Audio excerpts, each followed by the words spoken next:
El 27 de septiembre de 1821, las tropas del Ejército de las Tres Garantías, a cargo de Agustín de Iturbide, entran triunfantes a la Ciudad de México, marcando la consumación de la independencia de México. Aunque últimamente se está recordando más este evento, todavía queda la pregunta de por qué se recuerda más el inicio de la independencia de México y no tanto su culminación. Pero en este video vamos a tratar de responder esta pregunta. Hola, mi nombre es Luis y bienvenidos a Pausa Histórica, en donde hablaremos el día de hoy de Agustín de Iturbide, la consumación de la independencia de México y el primer imperio mexicano. Aunque Miguel Hidalgo inició una revuelta contra las autoridades virreinales en 1810, para 1820 ya no quedaba nadie de los iniciadores de la independencia de México, dado que Miguel Hidalgo fue capturado y fusilado, José María Morelos fue capturado y fusilado, y la misma suerte corrieron varios de los iniciadores de la independencia de México. Para ese momento, la situación era muy complicada, dado que solamente podíamos encontrar en pie de lucha a Vicente Guerrero y a Pedro Ascencio, que solamente se dedicaban a realizar una especie de guerra de guerrillas en el sur del país. Pero todo cambió hacia el año de 1820, cuando el rey de España, Fernando VII, obligado por los liberales, tuvo que jurar a la Constitución de Cádiz de 1812. Esta constitución representaba un peligro para los intereses de las instituciones virreinales y por tanto no vieron con malos ojos tratar de separarse de España. Tanto el clero como varios ricos propietarios se empezaron a organizar entre ellos para pensar en cómo podían mantener el status quo y vieron que lograr la independencia de México sería un buen plan para conservar sus privilegios. Pero para lograr este plan necesitaban de un personaje que lograra encabezar todo este movimiento y que estuviera al frente del ejército virreinal, y ese sería Agustín de Iturbide. Agustín de Iturbide era un criollo que pertenecía a una de las familias más ricas del virreinato. Se había formado en el ejército y era el encargado de luchar contra los insurgentes. Iturbide se encontraba en una situación muy peculiar, dado que se le había encomendado destruir a las fuerzas de Vicente Guerrero, pero en dado caso de que lo hiciera, perdería el poder que había ganado y por tanto nunca ascendería en la jerarquía virreinal, dado su condición de criollo. Pero, ¿qué pasaba si realizaba una alianza con Vicente Guerrero y formaran ambos un ejército que lograra la independencia de México? Para 1821, Agustín de Iturbide mandó varias cartas a Vicente Guerrero invitándole a formar una alianza entre ambos para lograr la independencia de México.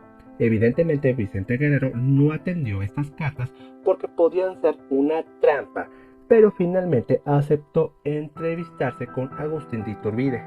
El resultado de esta entrevista fue el famoso abrazo de Acatempan, que selló la alianza entre el ejército realista de Agustín de Iturbide y las tropas insurgentes de Vicente Guerrero, que además formarían el llamado Plan de Iguala, que básicamente dictaba que México se va a independizar de España, adoptaría una monarquía y que se le ofrecería la corona mexicana a el rey de España o a algún representante de la Casa de Borbón.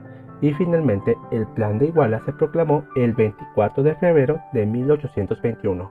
El ejército, el clero y varios de los ricos hacendados aceptaron este plan porque de una u otra manera respetaban las jerarquías que ellos habían establecido anteriormente y también era una forma elegante de romper con España, pero no con el rey, al cual le seguían siendo fieles. Evidentemente, el virrey de la Nueva España, Juan José Ruiz de Apodaca, rechazó el Plan de Iguala, pero como ya nadie lo quería seguir, fue destituido y en su lugar fue nombrado Juan de O'Donoghue, que lo primero que hizo cuando llegó a la Nueva España como virrey fue firmar los tratados de Córdoba. Establecieron prácticamente lo mismo que el Plan de Iguala, que México alcanzaría independencia de España, que adoptarían la monarquía como forma de gobierno y que se llamaría Imperio Mexicano, en donde la corona nuevamente se le iba a ofrecer a algún representante de la Casa de Borbón. El resultado del Plan de Iguala se conformó el Ejército de las Tres Garantías o Ejército Trigarante, que era una combinación entre las fuerzas de Agustín de Iturbide y las de Vicente Guerrero. Este ejército llevó el nombre de Tres Garantías, pues que buscaba garantizar la independencia, la unión y la religión católica. Y finalmente, el 27 de septiembre de 1821, el ejército de las Tres Garantías hizo su entrada triunfal a la Ciudad de México en medio de una fiesta, pero ahí quedó demostrado que Agustín de Iturbide tomaría un rol protagónico en la consumación de la independencia de México, desplazando a personajes como Vicente Guerrero a un rol secundario. Una vez que se logró la consumación de la independencia de México, se estableció una junta provisional que buscara llevar a cabo los acuerdos de los tratados de Córdoba, es decir, establecer un imperio mexicano con un representante de la Casa de Borbón como emperador de México. Evidentemente, le ofrecieron la corona al rey de España que, por obvias razones, rechazó la propuesta porque, para empezar, España no reconocía la independencia de México y desconocía los tratados de Córdoba, y además buscó mandar tropas para reconquistar México. Y por tanto quedó un vacío en el poder y quedaba la pregunta a responder: ¿quién iba a gobernar México? La respuesta era un poco obvia y tenía que ser el propio Agustín de Iturbide. ¿Por qué? Porque prácticamente él fue quien organizó el ejército trigarante. Él fue quien organizó las alianzas para lograr la consumación de la independencia de México.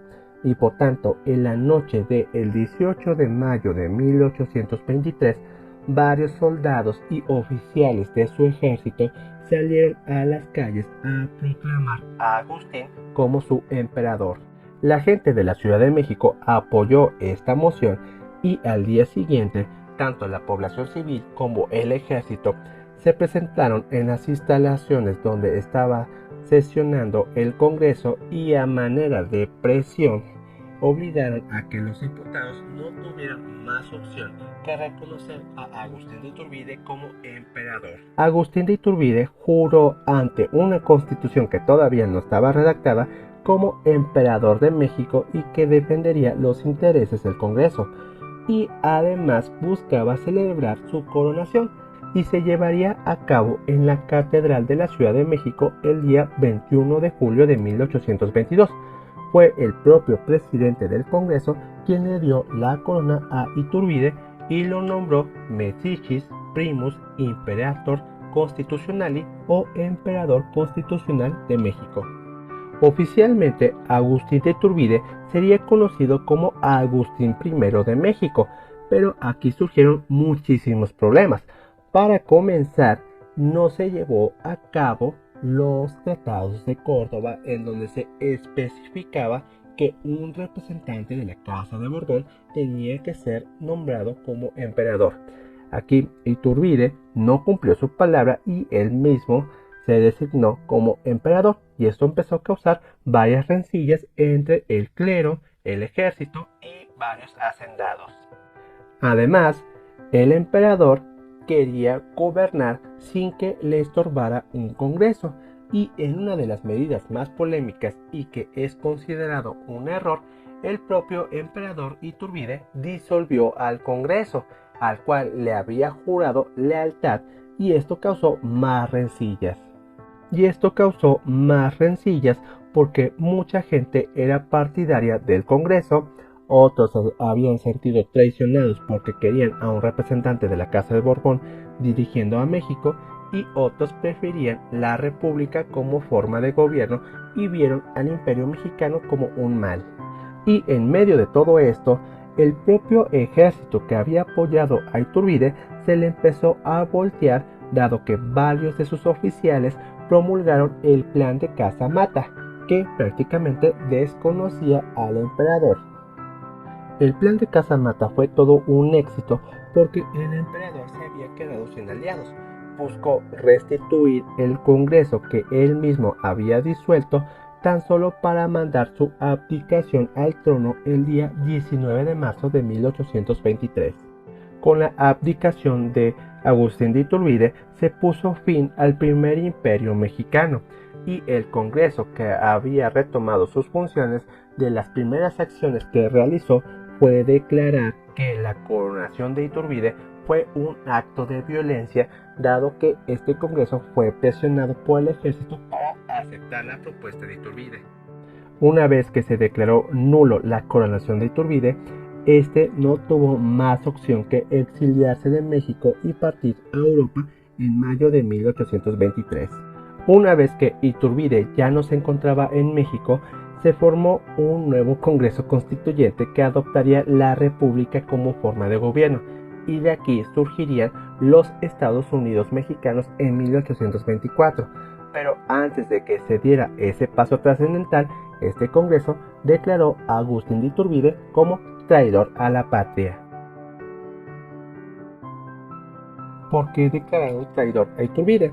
Bueno, básicamente, Iturbide fue quien logró la consumación de la independencia de México y era un personaje que todavía tenía popularidad entre la población. El Congreso tuvo el temor de que si Iturbide regresara a México, establecería de nuevo la monarquía y por tanto, además de declararlo traidor, lo iban a mandar a fusilar si pisaba nuevamente territorio mexicano. En mayo de 1824, Agustín de Iturbide se enteró de que había intentos serios por parte de España de emprender acciones militares para una reconquista de México y por tanto, motivado por sus partidarios, Iturbide tomó la decisión de regresar a México para ponerse a disposición de la patria. El día 18 de julio, Iturbide desembarcó en Soto la Marina, Tamaulipas, pero ahí mismo fue reconocido y fue arrestado. Iturbide desconocía que había sido declarado traidor. Los soldados comunicaron a las autoridades que habían arrestado a Iturbide y las autoridades determinaron que tenían que hacer valer lo que había dicho el Congreso, y el día 19 de julio de 1824 Agustín de Iturbide fue fusilado en Padilla, Tamaulipas. A manera de conclusión, Agustín de Iturbide fue un personaje que aprovechó muy bien las alianzas políticas para lograr la consumación de la independencia de México, y cuando se dio cuenta de que podía ser emperador, aprovechó la oportunidad. Iturbide fue víctima de la inestabilidad política, social y económica que experimentaba la nueva nación. Pero también es necesario recordar que fue el propio Iturbide que disolvió al Congreso y se ganó a más enemigos que finalmente organizaron un plan para desconocerlo. El experimento de una monarquía con Agustín como emperador fracasó estrepitosamente porque no había ni las reglas claras para gobernar ni tampoco se definía bien qué papel le correspondía a cada actor.